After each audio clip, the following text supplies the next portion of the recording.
ஆச்சி மசாலா. எந்த சமையலும் ருசி தேடும் ரகசியம் 20 ரூபாய்.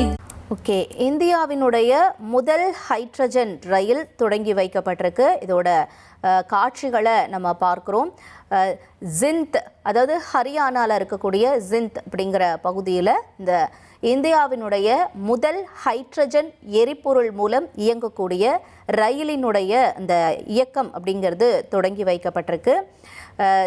ஜிந்த் சோனிபட் இதற்கிடையில் இந்த ரயிலினுடைய சேவை இருக்கும் அப்படிங்கிறத நம்ம தெளிவாக பார்த்தோம். இதற்கு இடையில் இப்போ இந்த ரயிலின் சேவை தொடங்கி வைக்கப்பட்டிருக்கு. கூடுதல் தகவல்களோட செய்தியாளர் ரமேஷும் இணைந்திருக்கிறார். ரமேஷ், தொடர்ந்து இந்த ரயில் இயக்கம் பற்றின தகவல்களையும் இதனுடைய சிறப்புகள் பற்றியும் விவரிங்க.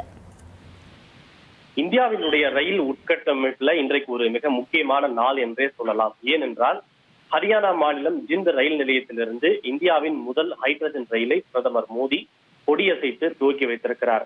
இந்த ஜிந்த் ரயில் நிலையத்திலிருந்து சோனிபத் வரை இந்த ஹைட்ரஜன் ரயில் இயக்கப்படுகிறது. இது ஒட்டுமொத்த நீளம் சுமார் 89 கிலோமீட்டர் நீளத்திற்கு இந்த ஹைட்ரஜன் ரயில் இயக்கப்படுகிறது என்பது குறிப்பிடத்தக்கது. இந்த ஹைட்ரஜன் ரயில் மணிக்கு சுமார் 110 கிலோமீட்டர் வேகத்தில் பயணம் செய்யக்கூடிய திறன் கொண்டதாக வடிவமைக்கப்பட்டிருக்கிறது. இருந்தாலும் முதற்கட்டமாக மணிக்கு 25 கிலோமீட்டர் வேகத்திற்கு இயக்குவதற்கு ரயில்வே வாரியம் ஒப்புதல் வழங்கியிருக்கிறது. போக போக ரயிலினுடைய வேகம் அதிகரிப்பதற்கான வாய்ப்பு அதிகம் இருக்கிறது. இது இந்தியாவினுடைய முதல் ஹைட்ரஜன் ரயில் என்பது குறிப்பிடத்தக்கது. அதாவது ஹைட்ரஜன் ஃபியூல் செல் டெக்னாலஜி மூலம் இயங்கக்கூடிய ரயில் இது என்பது குறிப்பிடத்தக்கது.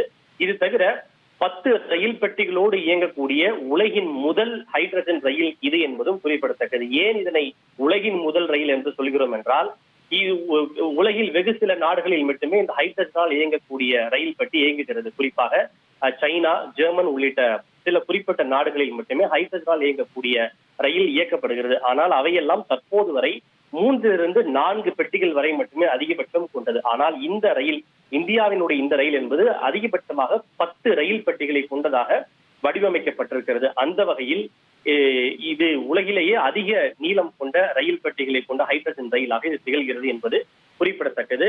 நமக்கெல்லாம் நன்கு தெரியும், இருக்கக்கூடிய எரிபொருட்களிலேயே தூய்மையான எரிபொருள் என்றால் ஹைட்ரஜன் தான். இந்த ஹைட்ரஜன் எரிவாயுவை கொண்டு இந்த ரயில் இயக்கப்படுகிறது என்பதால் இதில் எந்த விதமான புகை வெளியேறுவது கிடையாது, கழிவுகள் வெளியேறுவது கிடையாது. இதன் காரணமாக இது சுற்றுச்சூழலுக்கு மாசு ஏற்படுத்தாத, சுற்றுச்சூழலுக்கு உகந்த பசுமை ரயிலாக இந்த ஹைட்ரஜன் ரயில் பார்க்கப்படுகிறது. ஹைட்ரஜன் ரயில் என்று சொல்லும் போது இது ஹைட்ரஜன் எரிவாயுவால் இயங்குகிறது என்று நாம் எடுத்துக் கொள்ளக்கூடாது. இந்த ரயில் இயங்குவதற்கு மூலப்பொருள் ஹைட்ரஜன் எரிபொருள். ஆனால் இது ஹைட்ரஜன் எரிபொருள் இதிலிருந்து மின்சாரம் தயாரிக்கப்பட்டு அந்த மின்சாரம் இந்த ரயிலை செலுத்துவதற்கு உதவுகிறது. இந்த ஹைட்ரஜன் எரிபொருளிலிருந்து மின்சாரம் தயாரிக்கக்கூடிய அனைத்து தொழில்நுட்பங்களும் ரயிலுக்கு உள்ளேயே அமைந்திருக்கிறது என்பது குறிப்பிடத்தக்கது.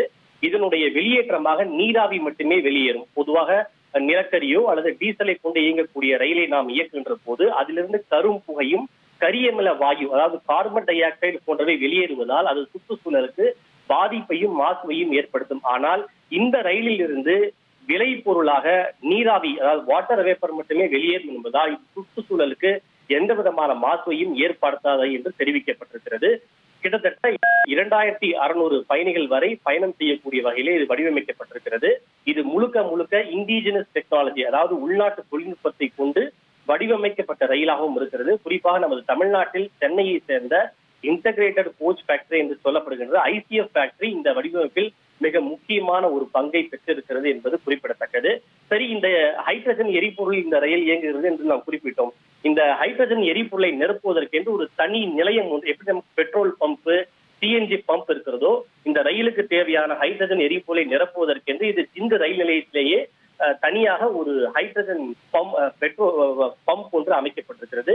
இங்கு எப்போதுமே சுமார் 3000 கிலோ அளவுக்கு ஹைட்ரஜன் எரிவாயு சேமித்து வைக்கப்பட்டிருக்கும். இங்கிருந்து இந்த ரயிலுக்கு தேவையான ஹைட்ரஜன் எரிவாயு என்பது ஏற்றிக்கொள்ளப்படும் என்று தெரிவிக்கப்பட்டிருக்கிறது. ஹைட்ரஜன் வாயு தூய்மையான ஒரு எரிபொருளாக இருந்தாலும் அது எந்த நேரத்தில் வேண்டுமானாலும் எளிதில் தீப்பற்றக்கூடிய ஒரு தன்மை வாய்ந்தது. அதன் காரணமாக இது எந்த விதமான சிறிய கசிவு ஏற்பட்டாலும் உடனடியாக கண்டறிந்து கசிவை ஆரம்பத்திலேயே தடுக்கக்கூடிய வகையில் அதிநவீன பாதுகாப்பு அம்சம் கொண்டதாக இந்த ரயில் என்பது வடிவமைக்கப்பட்டிருக்கிறது. இந்த ரயிலுக்கான கட்டணம் என்பது குறைந்தபட்சம் 5 ரூபாயிலிருந்து அதிகபட்சம் 25 ரூபாய் வரை நிர்ணயிக்கப்பட்டிருப்பதாக கூறப்படுகிறது. இது அடுத்த கட்டமாக கால்கா, சிம்லா போன்ற மலைவாச ஸ்தலங்களிலும் அடுத்த கட்டமாக இந்த ஹைட்ரஜன் ரயிலை விரைவுபடுத்துவதற்கு இந்திய ரயில்வே திட்டமிட்டிருக்கிறது. ஓகே, உங்களுடைய விரிவான தகவல்களுக்கு நன்றி ரமேஷ்குமார். இந்தியாவினுடைய முதல் ஹைட்ரஜன் ரயிலை பிரதமர் மோடி தொடங்கி வைத்திருக்கிறார். அந்த காட்சிகளை பார்த்தோம். இந்த ரயிலினுடைய சிறப்புகள்லாம் என்ன அப்படிங்கிறதையும் நாம கேட்டோம். எந்த சமையலும் ருசி தேடும் ரகசியம் 20 ரூபாய்.